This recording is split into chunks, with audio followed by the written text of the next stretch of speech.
Halo guys, kembali lagi bersama Sajak Pinang. Sapa pajak, pangkal Pinang.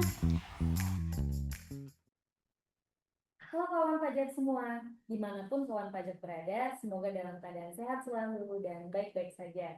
Selamat datang pada episode Sajak Pinang kali ini. Sapa pajak, pangkal Pinang. Perkenalkan, kami adalah penyuluh dari KPP Pratama Pangkal Pinang. Saya Kristina yang akan bertugas sebagai moderator pada hari ini dan narasumber handal kita. Saya Ferinando dari penyuluh KPP Pratama Pangkal Pinang. Halo kawan pajak, semoga dalam kondisi sehat semua ya. Baik kawan pajak, pada episode Sajak Pinang kali ini kita akan membahas tentang PP 20 tahun 2026 yang merupakan perubahan dari PP 55 tahun 2022 tentang penyesuaian pengaturan di bidang pajak penghasilan. Nah teman-teman, kawan pajak, sebelum masuk ke detail aturan yang lebih baru lagi, kita perlu tahu nih sebenarnya apa yang melatar belakangi PP 20 tahun 2026 ini diterbitkan. Mungkin kepada narasumber kita boleh dibantu jelaskan, Pak. Oke, siap Kak Kristina. Oke, otomatis kalau ada PP yang terbit, pasti ada latar belakang alasan PP itu diterbitkan.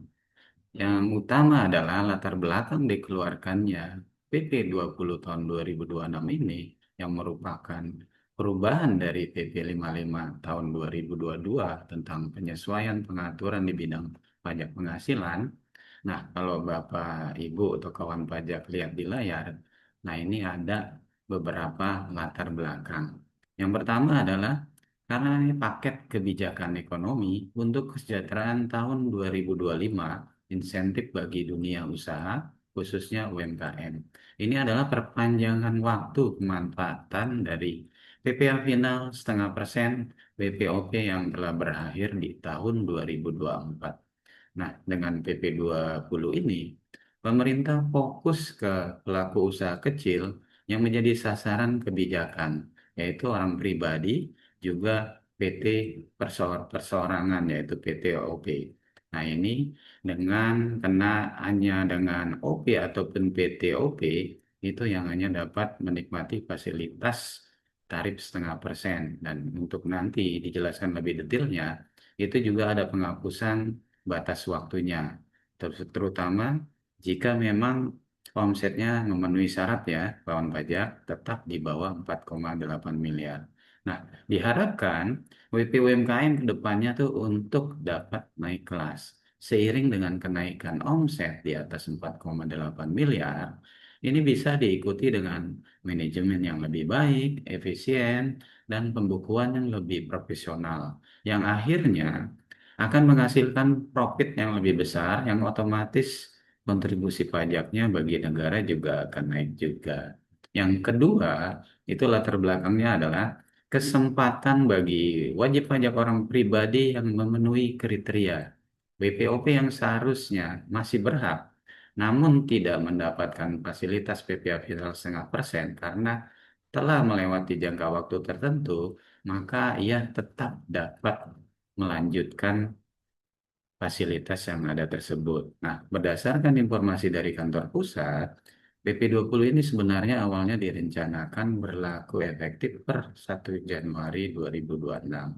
Tetapi karena hal dan suatu hal, situasi dan kondisi, maka baru ditetapkan tanggal 22 April 2026. Yang ketiga, latar belakangnya adalah penyelarasan peraturan. Nah, ini diperlukan penegasan dan penyamaan perlakuan terkait jenis penghasilan dari pekerjaan bebas apa saja yang dikecualikan dari pengenaan PPh final 0,5% dan diselarasan dengan ketentuan perpajakan lainnya. Nah, dengan PP 20 ini diatur kembali jenis-jenis penghasilan dari pekerjaan bebas yang dikecualikan menggunakan tarif UMKM 0,5%.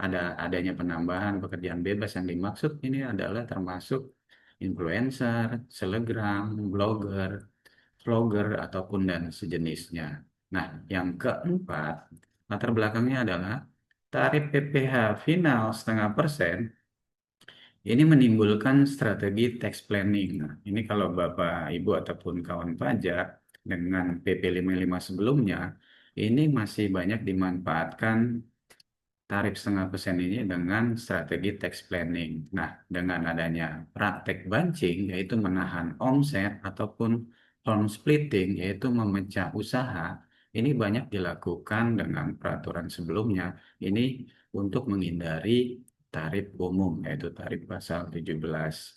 Nah, dengan PP 20 ini, maka wajib pajak badan oleh wajib pajak yang tidak berhak, sehingga dibutuhkan dasar aturan yang jelas sebagai sarana anti penghindaran pajak.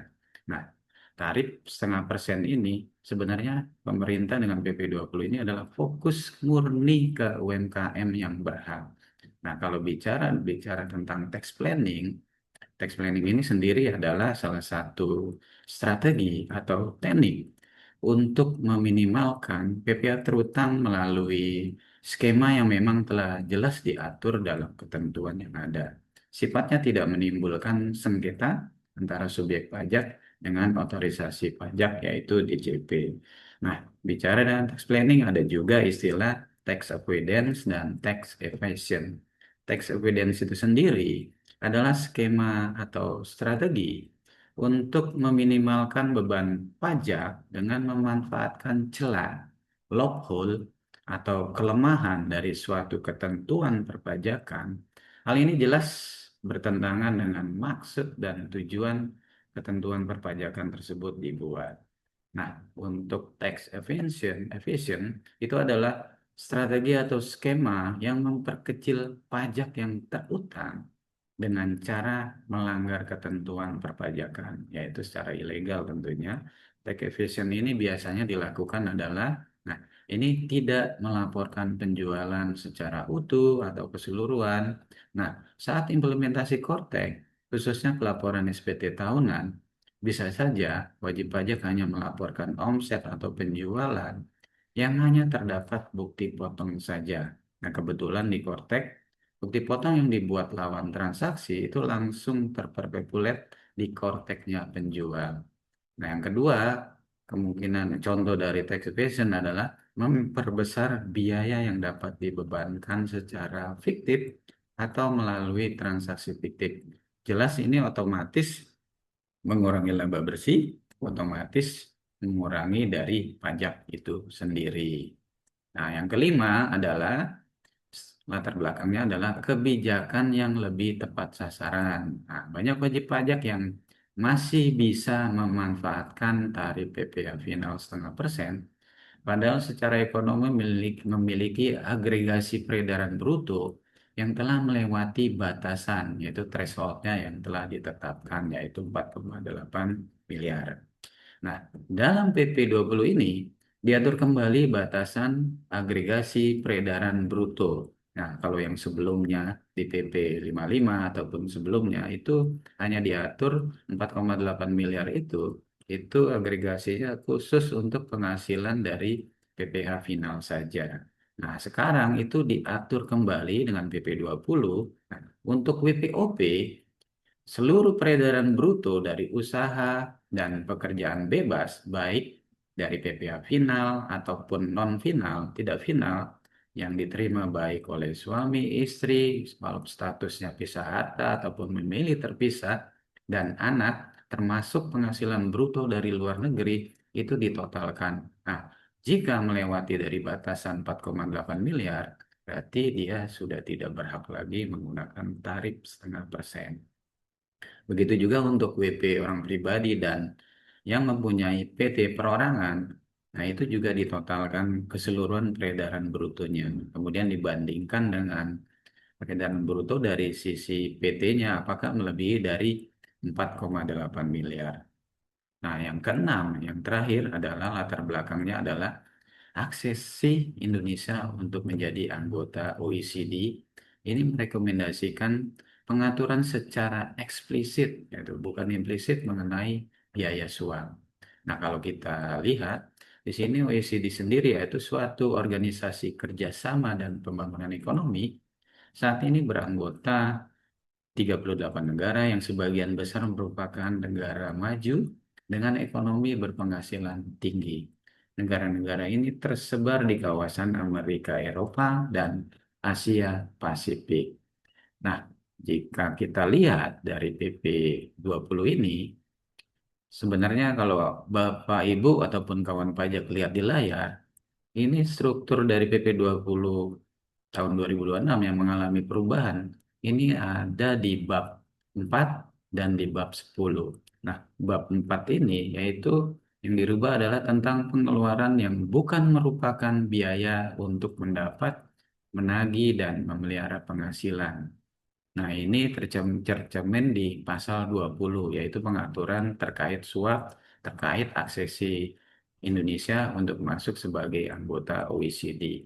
Kemudian di bab 10 ini banyak perubahan, yaitu perubahan di pasal 56 ayat 4, 57 ayat 1 dan 2, kemudian ayat 58, 59, begitu juga dengan ketentuan peralihan. Demikian Kak Kristina. Oke, jadi semuanya cukup menjawab kesimpang siuran yang lagi viral nih di media sosial, yang tarif UMKM final naik jadi 22%, yang mana pajaknya jadi bertambah 15 kali lipat dari sebelumnya. Jadi cukup clear ya, kawan pajak semua terkait PP 20 tahun 2026 ini. Nah, kita akan lanjut tentang hal yang lebih mendetail. Tadi ada dibahas pengaturan baru mengenai pengeluaran yang bukan termasuk 3M, yaitu mendapatkan, menagih, dan memelihara penghasilan.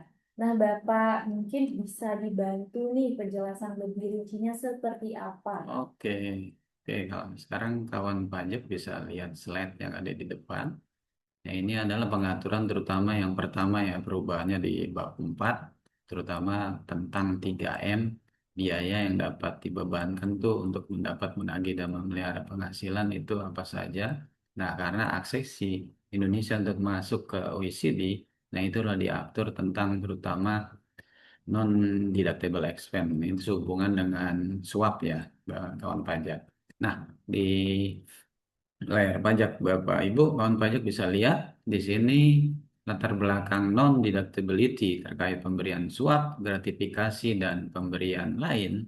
Ini ada 3 poin. Kalau kawan pajak lihat, di poin pertama adalah forum grup diskusi ini antara gap analisis antara Kemenq, KPK, dan OECD. OECD ini terkait akses Indonesia ke OECD menyimpulkan perlu adanya pengaturan dalam peraturan perundangan-undangan yang secara eksplisit ya ini mengatur bahwa biaya terkait suap yang dibayarkan kepada pejabat publik ya, ini baik dalam negeri ataupun asing, ini tidak dapat dibebankan secara fiskal.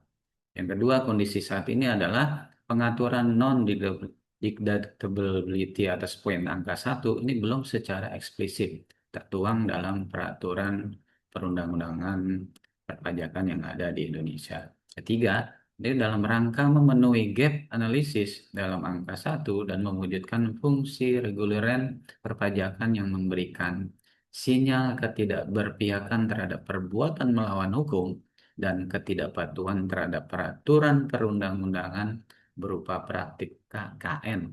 Perlu dilakukan pengaturan dalam lebar peraturan pemerintah melalui perubahan PP 55 tahun 2020, yaitu dengan PP 20 tahun 2026 ini.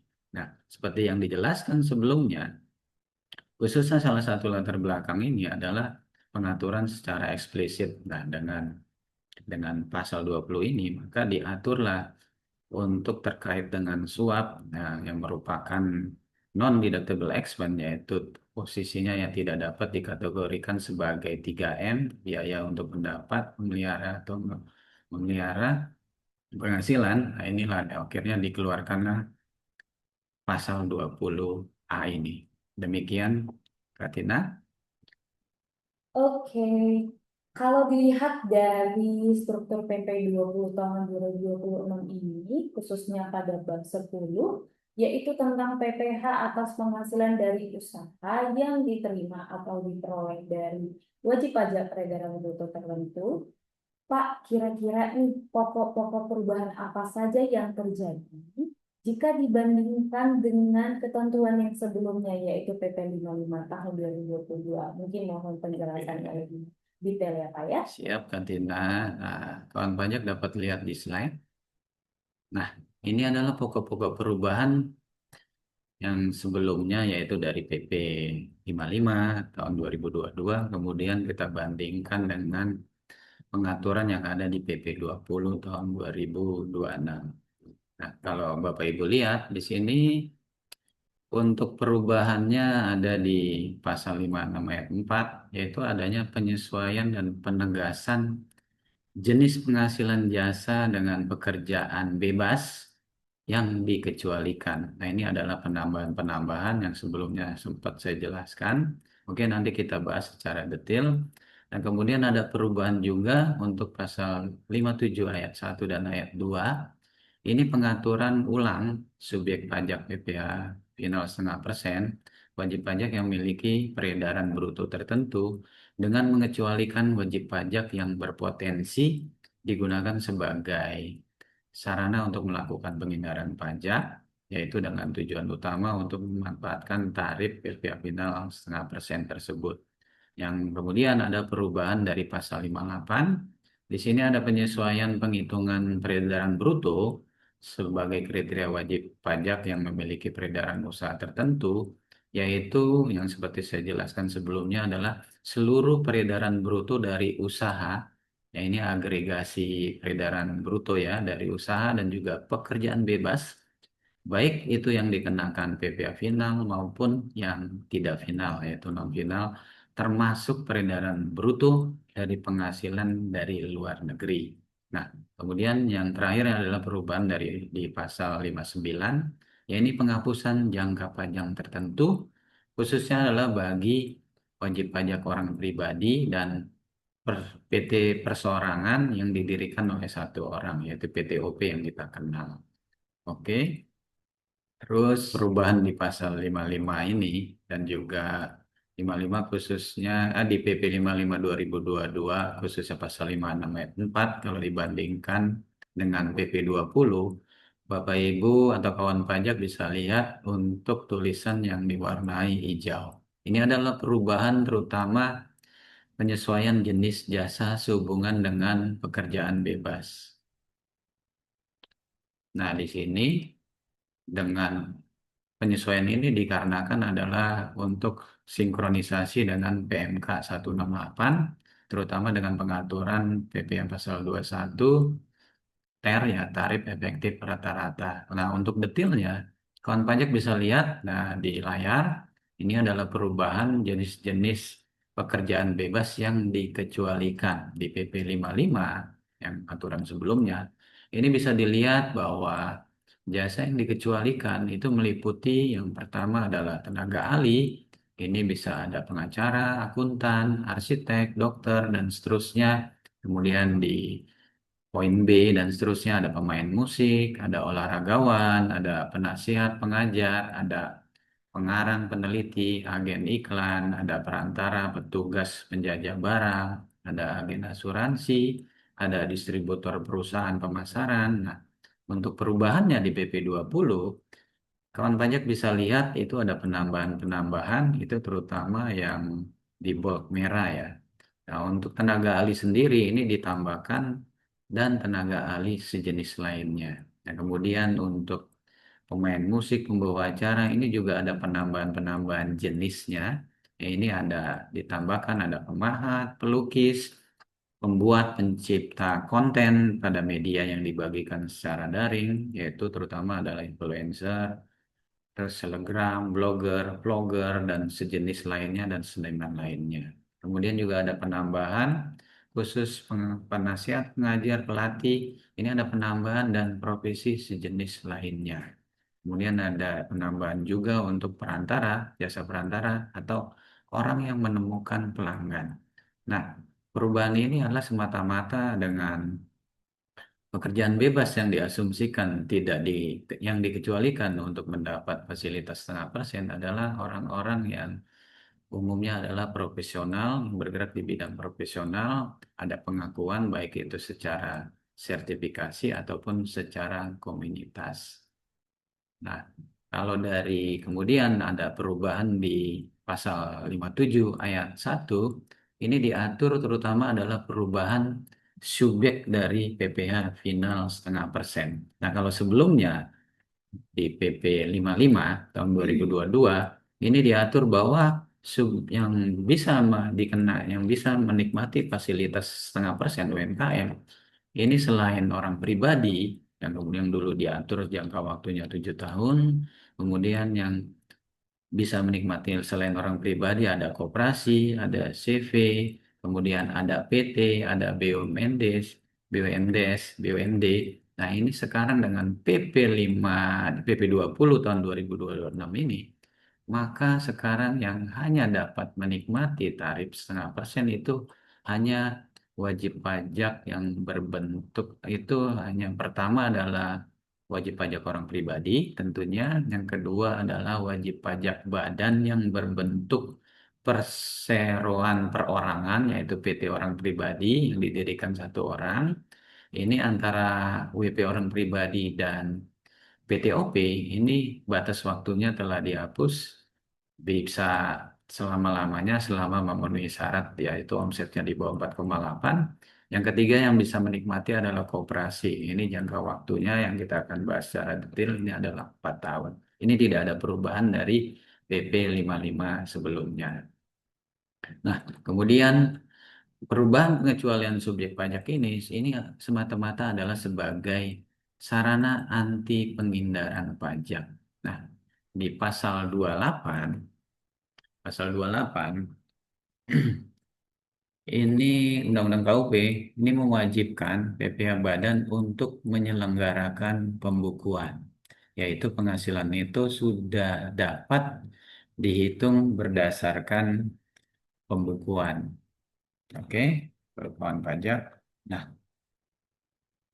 yang kedua adalah ketentuan sektoral, mewajibkan wajib pajak tersebut untuk membuat laporan keuangan sebagai pertanggungjawaban kepada para stakeholder, yaitu seperti para sekutu, pemegang saham, investor, kreditur, masyarakat, dan lainnya. Ini secara akuntabilitasnya. Oke. Kemudian WP badan dijadikan sebagai alat penghindaran pajak oleh pihak yang sebenarnya tidak berhak menggunakan PPh final.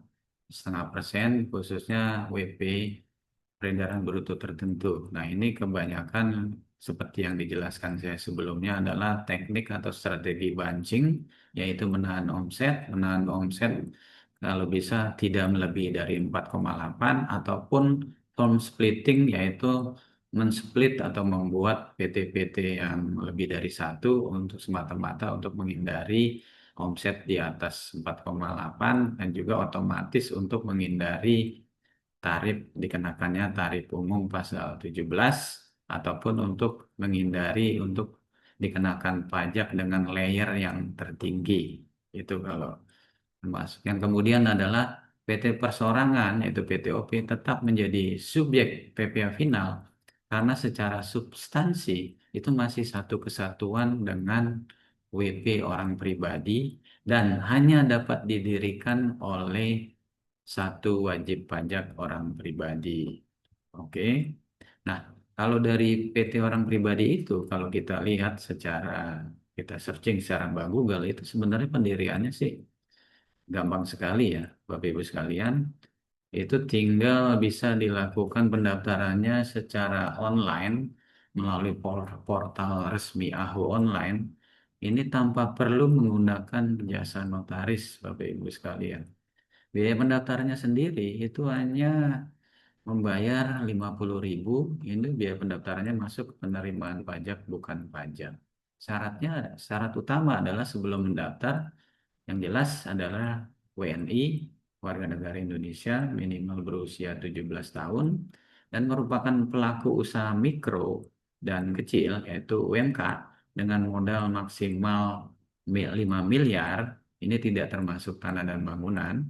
Kemudian pendirinya hanya satu orang yang sekaligus merangkap sebagai pendiri, pemegang saham, dan direktur. Nah, berkas-berkas apa yang perlu disiapkan? Tentunya adalah NIK, terus NIK dan KTP, kemudian adalah NPWP pribadi. Nah, NIK ini otomatis adalah NPWP-nya, kemudian nama dari PT perseorangan tersebut minimal 3 suku kata, Kemudian kode KBLI-nya ini dipilih sesuai penginputannya secara online. Nah, kemudian email dan nomor HP yang aktif. Oke. Nah, kemudian, nah kalau yang selanjutnya adalah perubahan pengecualian subjek PPh final sebagai sarana anti penghindaran pajak. Nah, dengan isu yang timbul, tidak ada batasan pendirian PTOP oleh WPOP pribadi, sehingga WPOP dapat mendirikan lebih dari satu PTOP. Lebih. Oke. Nah, tax avoidance rule-nya pada pasal 57 ayat 2 ini, terutama huruf B dan E, pengecualian subjek bagi PTOP tertentu, satu atau lebih dari PTOP dan WPOP pemiliknya dengan jumlah keseluruhan omset apabila ditotalkan itu melebihi dari 4,8 miliar, itu tidak dapat menggunakan kembali tarif 0,5% UMKM. Nah, poin keduanya, PTOP yang dibentuk oleh WPOP yang memiliki keahlian khusus, terutama untuk pekerjaan bebas yang diatur, yang dikecualikan, maka ia tidak dapat menggunakan tarif 0,5% UMKM. Nah, ini kalau kawan pajak lihat di layar, ini ada contoh kasusnya. Contoh kasusnya adalah Tuan A merupakan konsultan pajak. Jadi dia menyerahkan jasa konsultasi perpajakan. Nah, atas penghasilan dari jasa sehubungan dengan pekerjaan bebas tersebut, itu tidak dapat dikenakan final 0,5% WP peredaran bruto tertentu. Ya, karena dianggap karena sebagai pekerjaan bebas yang dikecualikan. Nah, Tuan A kemudian membuat sebuah PTOP, PT Persorangan, yang usahanya memberikan jasa konsultasi perpajakan. Jasanya masih sama, ya, sama dengan jasa sehubungan dengan pekerjaan bebas yang dilakukan Tuan A sendiri. Nah, agar penghasilan PTOP dari jasa tersebut dapat dikenakan 0,5% WP peredaran bruto tertentu, sehingga PTOP tersebut dimaksud diusulkan tidak dapat menjadi subjek. Nah, karena masih satu jenis pekerjaan bebas. Berbeda jika memang Tuan A ini mendirikan PTOP, dia bidang usahanya bukan sebagai konsultasi pajak. Misalkan aja dia mendirikan PTOP tapi bergerak di bidang perdagangan. Nah, kalau itu berarti di luar dari jenis-jenis pekerjaan bebas yang dikecualikan mendapat menggunakan tarif 0,5% itu berarti dia dapat masih menggunakan tarif 0,5%. Karena bidang dari PTOP itu dia bukan termasuk sebagai pekerjaan bebas yang dikecualikan. Oke. Nah, sekarang kita juga lanjut ada tambahan pengecualian dari subjek PPh final bagi wajib pajak badan berbentuk koperasi. Nah, ini adalah tambahan pengecualian. Nah, wajib pajak badan berbentuk koperasi sebagai dimaksud ayat 1 huruf B ini telah melewati jangka waktu 4 tahun sejak tahun pajak wajib pajak bersangkutan terdaftar. Nah, jika melewati 4 tahun, otomatis dia dikecualikan. Secara prinsip, tidak terdapat perubahan antara PP 55 dengan PP 20, terutama dengan pengaturan mengenai koperasi.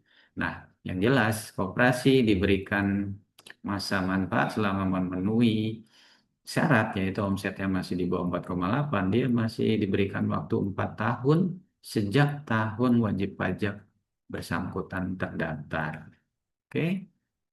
Nah, yang selanjutnya adalah tentang khususnya pasal 58, ini adalah tentang penentuan peredaran bruto untuk kriteria subjek.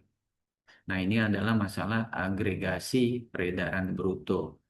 Nah, di pasal 58, besarnya peredaran bruto untuk kriteria subjek merupakan peredaran bruto atas penghasilan dari usaha yang dikenakan PPh final 0,5%. Nah, ini diatur masih aturan yang lama yaitu PP 55. Nah, sedangkan di PP 20 ini yang dulunya hanya yang menjadi batasan thresholdnya adalah omset dari peredaran PPh final. Nah, sekarang dengan PP 20 ini ditambahkan yaitu besarnya peredaran bruto untuk jasa kriteria subjek merupakan adalah jumlah keseluruhan yaitu agregasi peredaran bruto atas penghasilan dari usaha dan jasa sehubungan dengan pekerjaan bebas. Sehubungan dengan pekerjaan bebas, ini baik yang dikenakan PPh tidak bersifat final maupun yang bersifat final, termasuk juga peredaran bruto penghasilan luar negeri. Nah, agregasinya itu ditambahkan, yaitu penghasilan yang bersifat final ditambah dengan penghasilan yang tidak bersifat final, ditambah juga jika ada peredaran bruto penghasilan luar negeri. Nah, jika ditotalkan dia melebihi di bawah 4,8, berarti dia sudah tidak berhak menggunakan tarif 0,5%. Tetapi jika memang agregasi totalnya masih di bawah 4,8 miliar, ya berarti dia masih bisa menggunakan tarif 0,5% UMKM. Begitu kawan pajak. Nah, sekarang sebagai ilustrasi untuk agar kawan pajak dapat menangkap lebih detail, lebih jelas. Nah, di sini kawan pajak kalau di layar kawan pajak bisa lihat ini perbandingan penghitungan agregasi peredaran bruto antara PP 55 dan PP 20. Nah, kalau sebelumnya di sini Tuan A, kita lihat dulu pengaturan di PP 55. Tuan A ini punya penghasilan dari usaha perdagangan. Omsetnya 2 miliar. Nah, perdagangan, nah dia dikenakan tarif 0,5%. Nah, selain dia punya usaha perdagangan, dia juga punya usaha dari jasa konstruksi. Nah, jasa konstruksi sendiri itu telah dikenakan memang bersifat final ya. Ketentuannya memang berbeda, sama juga dengan jasa konstruksi, jasa pelayaran itu diatur tersendiri. Oke, dia punya penghasilan bruto 1 M dari jasa konstruksi. Kemudian dia punya omset 1,5 M dari pekerjaan bebas dari pencerama. Ini yang tidak bersifat final yang dikenakan tarif pasal 17. Nah, kalau di PP 55, peraturan yang lama, yang dilihat agregasi peredaran brutonya hanya yang bersifat final. Jadi yang dilihat dari yang perdagangan, dari usaha perdagangan yang nilainya 2 miliar. Nah, karena yang dilihat dari agregasi yang bersifat final, yaitu jumlah totalnya 2 miliar, berarti Tuan A masih berhak menggunakan tarif 0,5% UMKM. Nah, kalau yang di kanan, ini kita coba tentang pengaturan dari sisi PP 20. Ini masih sama, jumlah penghasilan dari perdagangan 2 M, kemudian dari jasa konstruksi 1 M, kemudian dari pekerjaan bebas pencerama 1,5 M. Nah, untuk pengaturan ini, karena di PP 20 adalah yang diatur adalah agregasi total, penghasilan final dan tidak final, begitu juga penghasilan dari luar negeri, maka agregasi total untuk penghitungan omset Tuan A khususnya dengan PP 20 itu ditotalkan. Jadi yang final 2 M ditambah final dari konstruksi 1 M ditambah 1,5 miliar ini dari yang penghasilan tidak final dari pencerama, ini totalnya 4,5 miliar. Nah, secara total, nah ini masih di bawah 4,8 miliar. Jadi Tuan A masih berhak menggunakan tarif UMKM 0,5%. Nah, kemudian kita akan lihat contoh berikutnya. Nah, ini akan berbeda. Contoh berikutnya adalah yang totalnya akan melebihi dari 4,8. Oke, kalau di PP 55, pengaturannya yang bagian kiri, ini punya perdagangan, penghasilan dari perdagangan bahan pangan 2 miliar.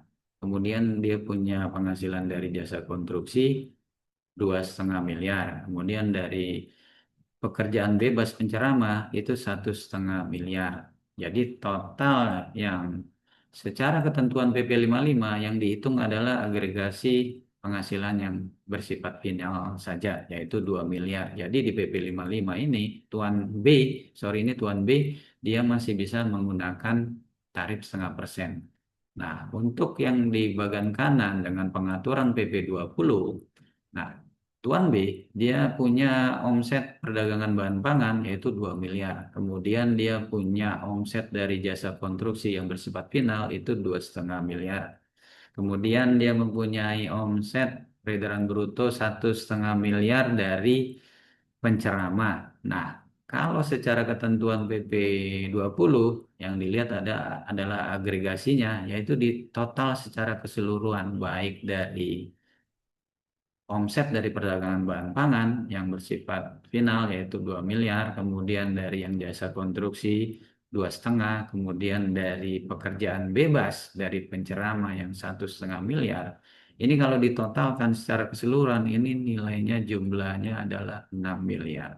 Nah, dengan demikian, dengan ketentuan yang baru PP 20, maka Tuan B sudah tidak dapat memenuhi syarat untuk dikenakan tarif 0,5% UMKM. Jadi, untuk tahun berikutnya, dia akan dikenakan sesuai ketentuan tarif umum, yaitu tarif pasal 17 yang jelas dia akan dari peredaran usaha, kemudian diperhitungkan harga pokok, kemudian diperhitungkan biaya umum administrasi, nah kemudian dari laba neto yang ada, itulah yang dikenakan tarif umum. Demikian. Oke, kemudian yang ada juga, yang kelima adalah penghapusan jangka waktu tertentu. Ini bagi WPOP dan PTOP. Nah, yang dulu sebelumnya jangka waktu orang pribadi adalah sesuai PP 55 adalah 7 tahun. Nah, dengan PP 20 ini, maka jangka waktu orang pribadi itu dihapus. Orang pribadi dapat menggunakan tarif 0,5% sampai dengan tanpa batas waktu selama dia memenuhi syarat yaitu omsetnya di bawah 4,8 miliar. Begitu pula dengan PT persorangan, PT orang pribadi. Nah, selama omsetnya masih di bawah 4,8 miliar, ya selamanya masih bisa menggunakan tarif 0,5%. Nah, jadi jelas di PP 20 ini, pemerintah concern adalah semata-mata concern ke memang yang pure UMKM. Oke. Nah, selanjutnya adalah yang terakhir adalah ketentuan peralihan. Di PP 20 ini diatur bagaimana masalah cut-off dari peralihan antara PP 55 ke PP 20, terutama masalah sampai dengan PP 20 disahkan, diterbitkan, yaitu 22 April 2026. Nah, di pengaturan ini, di peralihan ini diatur juga bahwa wajib pajak yang jangka waktu pemanfaatan PPh final yang berakhir pada tahun 2024, yaitu untuk OWP orang pribadi, dapat dikenakan PPh final 0,5% untuk tahun pajak 2025 dan 2026. Yang kedua, untuk WP yang jangka waktu pemanfaatannya PPh final berakhir pada tahun 2025 untuk WPOP dan PT orang pribadi ini dapat dikenakan PPh 0,5% untuk tahun pajak 2026. Tapi sepanjang WP yang bersangkutan memenuhi kriteria berdasarkan PP 55 tahun 2022, yaitu omsetnya masih di bawah 4,8 miliar. Yang kedua adalah di masa peralihan itu diatur bahwa koperasi yang terdaftar sebelum PP berlaku dan jangka waktu pemanfaatan PPh final 0,5% berakhir pada tahun 2024 sampai dengan tahun 2029 itu dikenakan PPh yang bersifat final untuk tahun 2025 sampai dengan 2029, tentunya sepanjang WP yang bersangkutan memenuhi kriteria PP 55 yaitu omsetnya di bawah 4,8 miliar. Yang ketiga adalah di ketentuan ini diatur bahwa surat keterangan untuk kepentingan pemotongan PPh final 0,5% bagi WP wajib pajak orang pribadi dan WP badan berbentuk PT orang pribadi sebagaimana telah diuraikan di atas, ini dinyatakan tetap berlaku sampai dengan wajib pajak yang bersangkutan tidak memenuhi kriteria berdasarkan PP ini, yaitu omsetnya tetap masih di bawah 4,8, nah tidak berlaku kalau omsetnya sudah di atas 4,8 miliar. Yang keempat adalah diatur surat keterangan untuk kepentingan pemotongan tarif 0,5% bagi WP badan berbentuk koperasi sebagaimana telah diuraikan di atas dinyatakan tetap berlaku sampai tentunya sampai WP tersebut tidak memenuhi kriteria dari PP 55, yaitu omsetnya di atas 4,8 miliar. Nah, yang terakhir adalah wajib pajak badan selain PTOP nah, dan koperasi yang terdaftar sebelum PP berlaku, ini masih dapat menggunakan PPh final sampai dengan jangka waktu pemanfaatan berakhir. Terakhir, WP orang pribadi dan atau PT orang pribadi berdasarkan PP baru ini menjadi tidak memenuhi kriteria subjek dapat menggunakan PPh 0,5% sampai dengan akhir tahun 2026. Inilah ketentuan peralihan yang diatur di PP 20. Nah, ini bagan-bagannya, kawan pajak bisa lihat.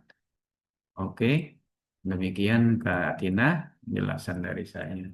Waduh, penjelasannya sepertinya sangat-sangat mendetail ya Pak Ferry ya. Tapi ini Pak Ferry kan agak banyak dibahas ya. Kalau sekarang pekerjaan yang lagi hype banget nih, salah satunya konten kreator. Jadi Oke, sebenarnya terkait pekerjaan bebas sudah diatur dalam PP 55 tahun 2022 bahwa pekerjaan bebas tidak dapat menggunakan PPh UMKM 0,5%. Tapi diatur lagi nih sepertinya di dalam PP 20 tahun 2026. Salah satunya itu seperti influencer, selebgram, blogger, blogger maupun konten kreator tidak dapat menggunakan TPA UMKM final ini. Jadi, apakah kategori pekerjaan ini dikenakan pajak yang baru? Atau bagaimana Pak Ferry? Boleh oke, dijelaskan? oke. Jawabannya sudah pasti. Sudah pasti tentu tidak. Framing yang tepat sebenarnya bukan pajak baru ya Kak Tina ya. PP 20 tahun 2026 ini memberikan kepastian mengenai kelompok wajib pajak yang menjadi sasaran fasilitas PPh final UMKM. Fasilitas tersebut sebenarnya difokuskan kepada pelaku usaha kecil. Sementara profesi berbasis jasa dan keahlian, nah ini termasuk yang disebut tadi, influencer, selebgram, blogger, vlogger, dan konten kreator, ini mengikuti ketentuan perpajakan yang sesuai dengan karakteristik penghasilannya, yaitu tentunya ketentuan tarif umum, tarif pasal 17. Nah, apakah semua kegiatan digital otomatis dikecualikan dari fasilitas? Ini tentu tidak. Yang menjadi perhatian adalah karakteristik dari penghasilannya itu sendiri. Nah, apakah penghasilan berasal dari jasa atau keahlian personal, maka mengikuti ketentuan pekerjaan bebas. Yang sebelumnya kan Bapak Ibu bisa lihat pekerjaan bebas apa yang diatur, yang dikecualikan. Nah, namun apabila terdapat kegiatan usaha yang berbeda, nah ini yang kaum pajak ingat berbeda karakteristiknya. Nah, perlakuan perpajakannya mengikuti ketentuan yang sesuai dengan jenis kriteria tersebut. Nah, apakah berbeda dengan karakteristik dari pekerjaan bebas yang dikecualikan, nah, maka ia bisa memanfaatkan fasilitas dari UMKM yaitu tarif 0,5% tersebut. Nah, seorang profesional yang membuka usaha lain dapat menggunakan fasilitas PPh. Nah, final UMKM untuk usaha tersebut sepanjang penghasilan tersebut berasal dari kegiatan usaha yang memenuhi kriteria, bukan dari jasa pekerjaan bebas, dan memenuhi batas peredaran bruto, yaitu di bawah 4,8, serta ketentuan lainnya. Nah, contohnya adalah, misalkan, seorang dokter memperoleh penghasilan dari praktek dokter. Nah, penghasilan tersebut ini merupakan pekerjaan bebas yang otomatis dikecualikan dari tarif PPh final 0,5%. Nah, namun apabila dokter tersebut memiliki usaha toko alat kesehatan yang dikelola sebagai kegiatan usahanya, nah, maka penghasilan dari usaha toko tersebut dapat mengikuti ketentuan dari PPh final UMKM sepanjang omsetnya masih di bawah 0,5%. Karena usaha toko tersebut menjual alat kesehatan itu di luar dari pekerjaan bebas yang diatur yang dikecualikan sesuai dengan PP 20. Demikian. Nah, begitu pula halnya dengan pengajar, pelatih, penceramah, atau moderator, termasuk pekerjaan bebas. Nah, penghasilan dari profesi tersebut termasuk jasa sehubungan dengan pekerjaan bebas apabila dilakukan untuk dan atas nama sendiri serta tidak terikat hubungan pekerjaan.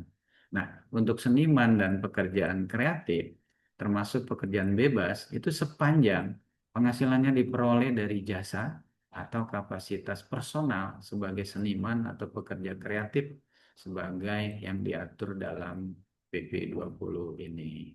Yang perlu diperhatikan adalah karakteristik dari pekerjaannya. Nah, apakah bisa menggunakan tarif UMKM 100% atau tidak? Demikian, Kak Tina. Waduh, semakin seru nih sepertinya kawan pajak.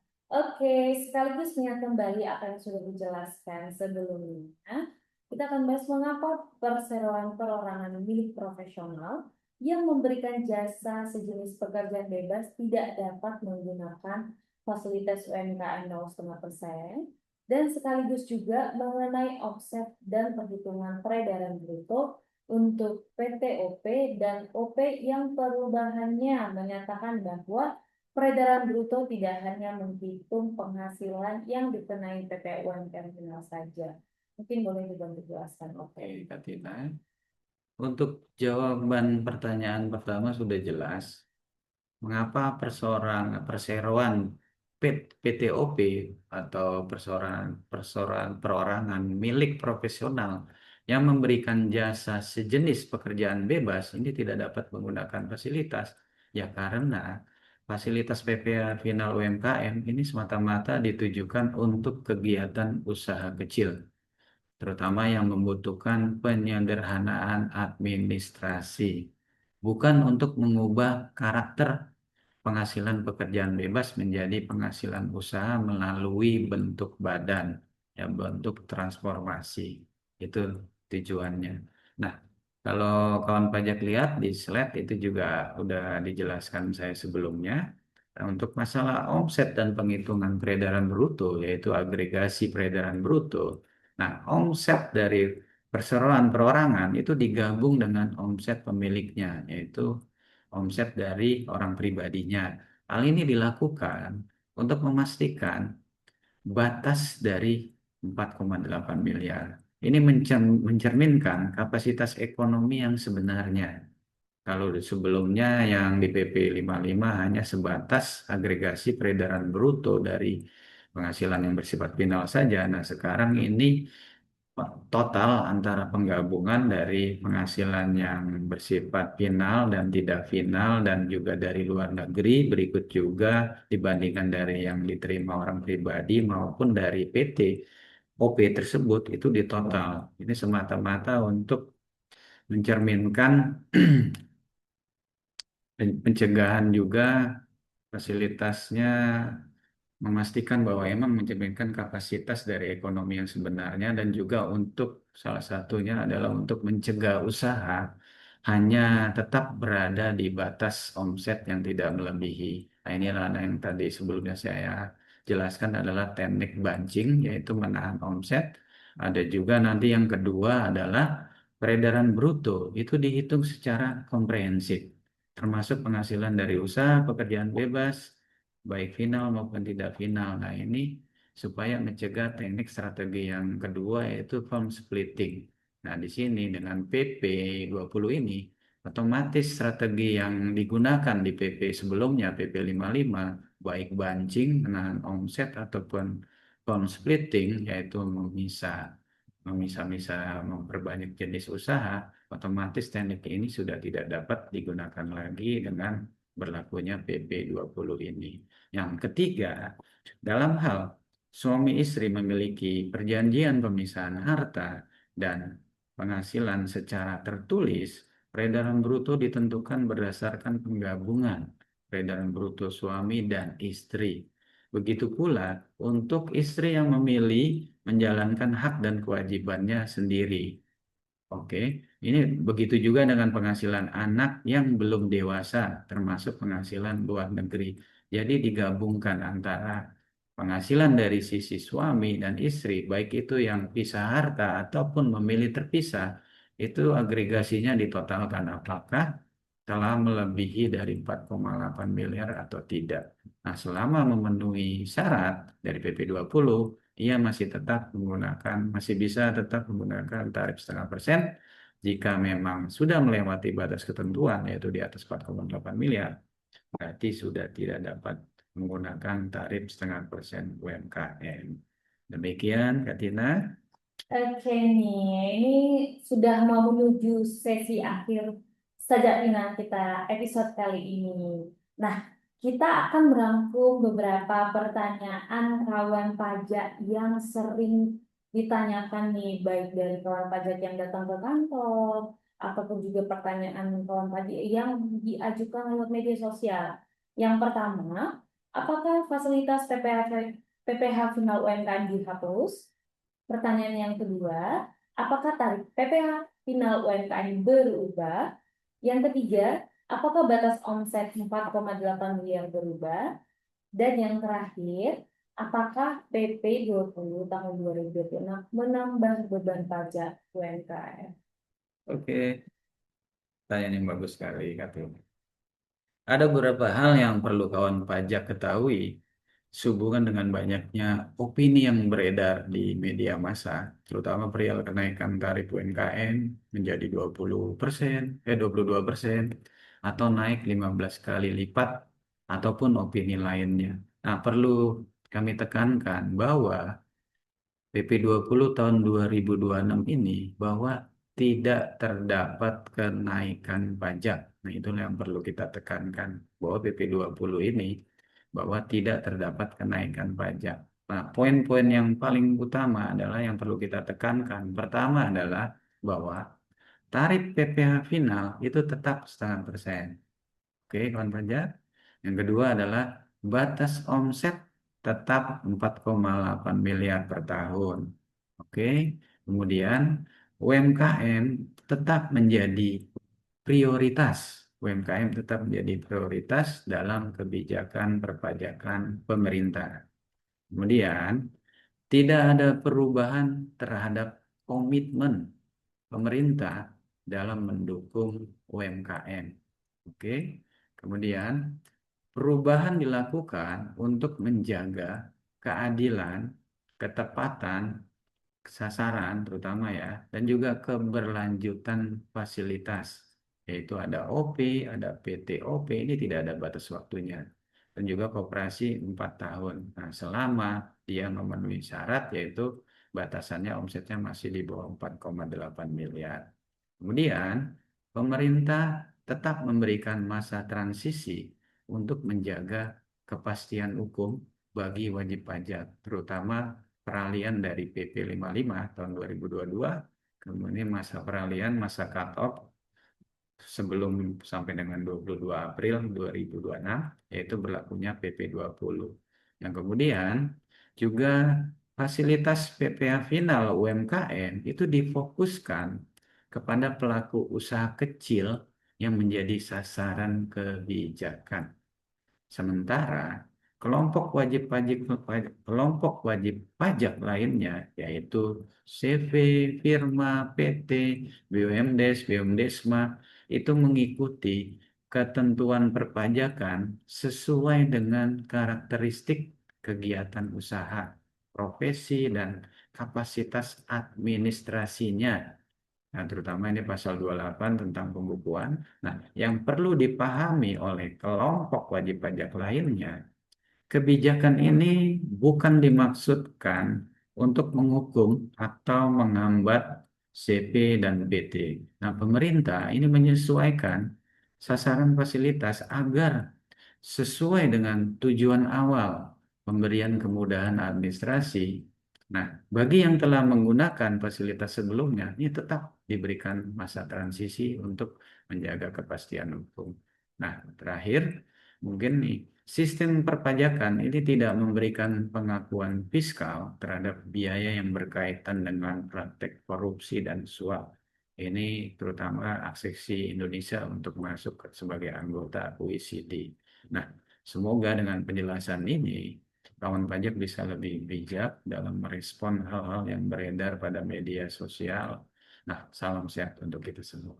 Wah, luar biasa sekali Pak Ferry untuk materi yang disampaikan dan juga jawaban terkait keraguan-raguan kawan pajak semua terkait perubahan PP 55 tahun 2022 menjadi PP 20 tahun 2026 tentang penyesuaian pengaturan di bidang pajak penghasilan. Akhir kata, dapat saya simpulkan bahwa PP nomor 20 tahun 2026 merupakan kebijakan yang mempertahankan dukungan perpajakan bagi UMKM, sekaligus menyempurnakan sasaran penerima fasilitas berdasarkan karakteristik kegiatan usaha, profesi, dan kapasitas administrasi wajib pajak, sehingga manfaat kebijakan dapat diberikan secara lebih tepat sasaran, adil, dan berkelanjutan. Saya Christina selaku moderator pada hari ini dan narasumber kita yang sangat luar biasa Bapak Fernando. Kami adalah penyuluh pajak KPP Pratama Pangkal Pinang mengucapkan terima kasih atas perhatian kawan pajak semua. Semoga Sajak Pinang episode kali ini memberikan manfaat bagi kawan pajak semua. Dan apabila selama sesi Sajak Pinang kali ini terdapat kesalahan, kami memohon maaf atas kekurangannya. Semoga apa yang kita bahas pada hari ini bermanfaat bagi kita semua. Sampai jumpa di episode Sajak Pinang berikutnya. Salam sehat untuk kita semua. Pajak Kuat Indonesia Maju. Dadah, sampai semua.